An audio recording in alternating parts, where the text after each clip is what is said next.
Between the brilliant red suit and the lightning, for some reason, the Flash is hard to miss. But because of his amazing speed, the Scarlet Speedster should only be red when he's standing still. Let's get technical.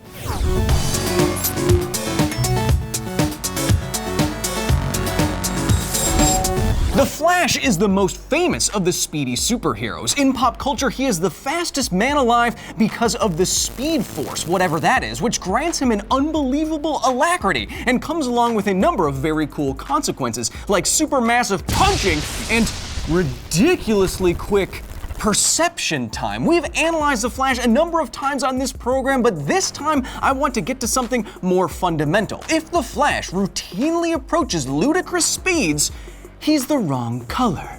Ooh. First, what is color? Very technically speaking, color is just a characteristic of visual perception. It's an electrical signal happening in your brain and interpreted by it, triggered by cells of the back of your eye responding to some wavelength of the electromagnetic spectrum. In other words, light itself doesn't really have a color. That interpretation all happens in your mind. The only reason why you and I can agree that the Flash here is red is that evolution and embryonic development gave us similar brains.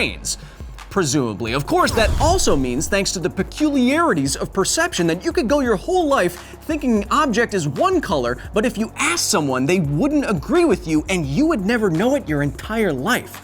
Chew on that for a bit. When electromagnetic radiation hits your eyes, your brain interprets the color of that light based on the wavelength of it when it stimulates your eyes. The wavelength, or the distance over which the shape of the wave repeats itself for this particular wave of light, would be this long, for example. And if this wavelength happens to be in the visible portion of the EM spectrum, then it would correspond to a certain color.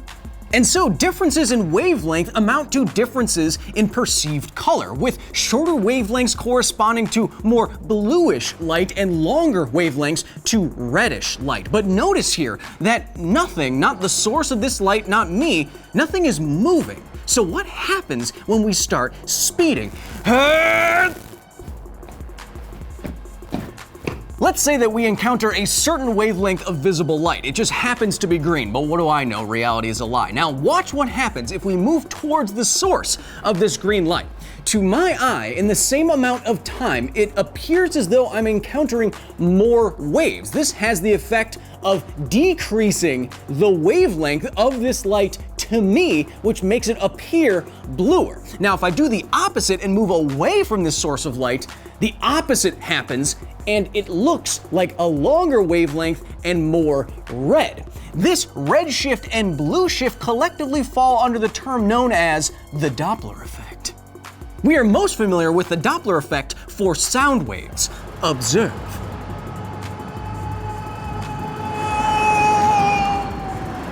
Notice how I'm at a higher pitch when I'm approaching you and at a lower pitch when I'm receding away. It's an interesting phenomenon, and it's actually extremely important in certain sciences. In astronomy, for example, the redshift of galaxies is one of the ways we know that our universe is rapidly expanding. The Doppler effect affects all waves, but to get a big shift, either you or the source have to go really, really fast, like the Flash fast. The Flash is so fast that his light should shift like galaxy light does, but to know by how much, we're gonna have to do some math. Oh, nice. Please, consider the following. The wavelength of some wave of light or sound is related to the frequency of that light or sound in this way, and when nothing is moving, those waves are emitted from the source with some distance between them. Now, what happens when this source starts moving? As the source moves, the waves directly in front of the source are going to be emitted closer together and further apart behind the source. Now we have two different wavelengths. Since a wavelength is just a physical distance, a velocity multiplied by a time, we can get these new wavelengths by multiplying how much faster or slower the source is compared to the wave itself by the time over which everything is happening. If we combine all of this, we get an expression that tells us how frequency and therefore wavelength will change based on speed. Now we can use this Doppler equation to shift sound, but not light, because as a wise me once said, the Flash is a fast boy. Sorry, I stopped off in Italy for a plate of spaghetti. When you move really, really fast, weird things happen to both space and time. And so when Doppler shifting light, you need to include in your equation factors for space contraction and time dilation, just like Einstein did when formulating general relativity. We're doing all this because, as many of you probably have guessed by now, some aspect of the Flash's light is going to shift when he runs really fast, right? Well, let's take our new relativistic Doppler equation out for a spin.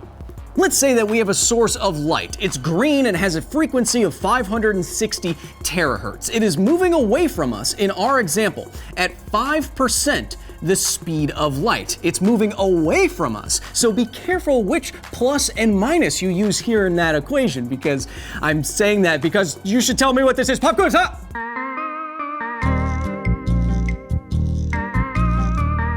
If you plug these two numbers into our equation using the correct signage, you will get 510 terahertz, meaning our green light would appear orange. Did you get the right answer? Now, the Flash is flashy, but he's not really a source of light, like a light bulb or the sun. So now we have to get even more complicated.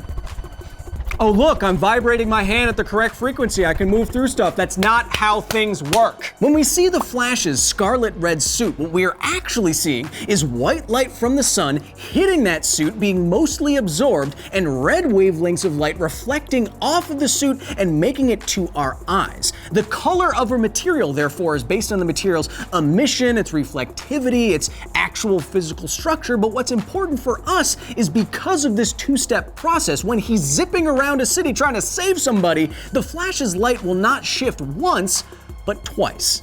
For example, if the Flash is moving towards us now, it will be shifted once when the Flash encounters the light from the sun, because relatively speaking, he is moving towards a source of light, and then it will be shifted again by the time it gets to us, because this source of light, this reflected light off the Flash, is now moving towards us.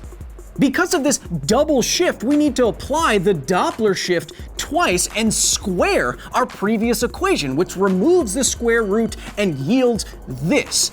This is why the Flash is only red if he's standing still. If the Flash could run relativistically, he will almost never appear, as he has in pop culture for decades. Imagine that you're across town just waiting on a fancy sidewalk next to a fancy building, just minding your own business, and then suddenly above you a cable snaps because some fancy rich person with a $1.2 million apartment wanted to put a piano in there and it starts tumbling towards your head. Oh no. And let's say that to get to you in time, the Flash has to move at 5% the speed of light towards you, over 9,000 miles per second, and then presumably has to give you some of the speed force so you don't explode when he touches you, whatever. When you see your savior approach, if the human brain could perceive objects moving that quickly, his 430 terahertz of red light would be blue shifted to 475 terahertz, and he would no longer appear scarlet. He would be orange. But the Flash is way faster than that.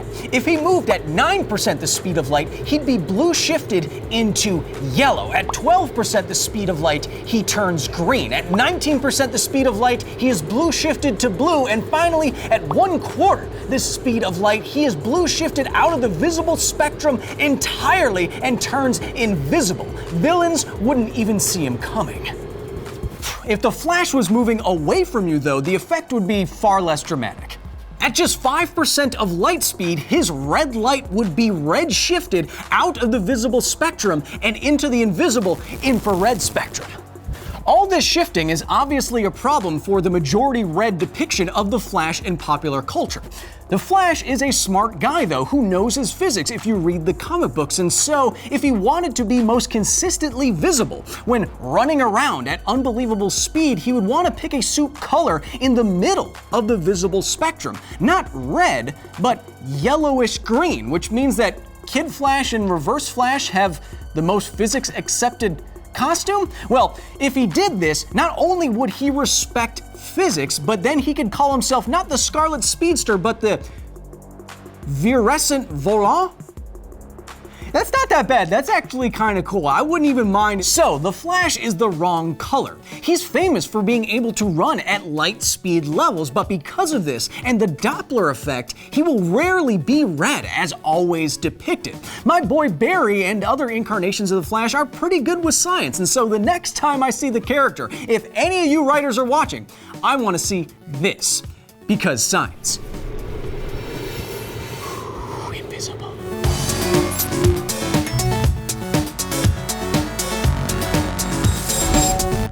You should keep in mind, though, for all of this, that this is a very simplistic explanation. The way that sunlight bounces off objects is very complicated. We are considering the Flash to be moving perfectly towards us and acting basically like a mirror, and then all of these equations are very simple because he's not really a real source of light. But if that doesn't work out, we still have another line of reasoning where maybe all of that red and yellowish lightning that he's always emitting, that would at least be like a source of light from the Speed Force, and that would be shifted. So we'd still see the same problems, except the vibrating your body thing does not work.